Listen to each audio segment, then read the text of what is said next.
সুখবর সুখবর সুখবর সুখবর সুখবর সুখবর হাতিয়াতে আসিতেছে আওলাদ 4 লঞ্চ আগামীকালকে থেকেই শুভ উদ্বোধন হতে যাচ্ছে।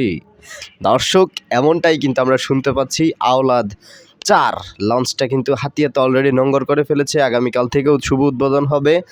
এটা আগামীকাল থেকে উদ্বোধন হয়ে চলতে থাকবে। ভিআইপি কেবিন আছে এবং ওইখানে সব কিছু আছে, সব কিছুর ব্যবস্থা আছে। খুব সুন্দরভাবে হাতিয়ার মানুষগণ যাতায়াত করতে পারবে এবং এমনটাই নিউজ কিন্তু আমরা এই সন্ধ্যার পর থেকে বিভিন্ন জনে বিভিন্নভাবে ফেসবুকে দিয়ে যাচ্ছেন।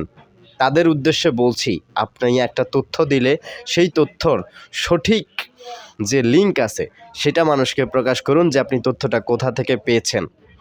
এমন কোনো কিছু যদি হতো আর আগে থেকেই জানা থাকতো, হুট করে লঞ্চ দেওয়ার কোনো মানে হয় না।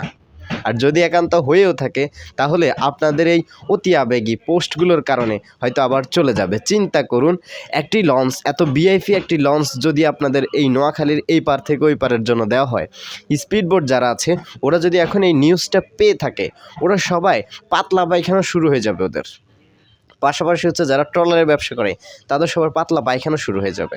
তো ওদের যখন পাতলা পায়খানা শুরু হয়ে ওরা যখন অসুস্থ হবে, ওদের ওস্তাদ যারা আছে তাদেরকে ফোন দিবে।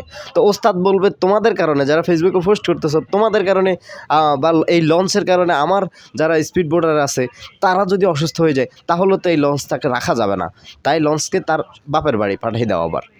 এবং এই মানে আমাদের এত আবেগী হওয়া তো ভালো না। আমরা শুধুমাত্র ওই কপোতাক্ষ একবার নাকি চলে আসতেছিল, কপোতাক্ষ ফেরি, সেটা নিয়ে একবার কি চালাই দিছে রে ভাই। এখন আবার সেম অবস্থা। আপনাদেরকে নিয়ে কই যাব ভাই? এবার একটু থামেন।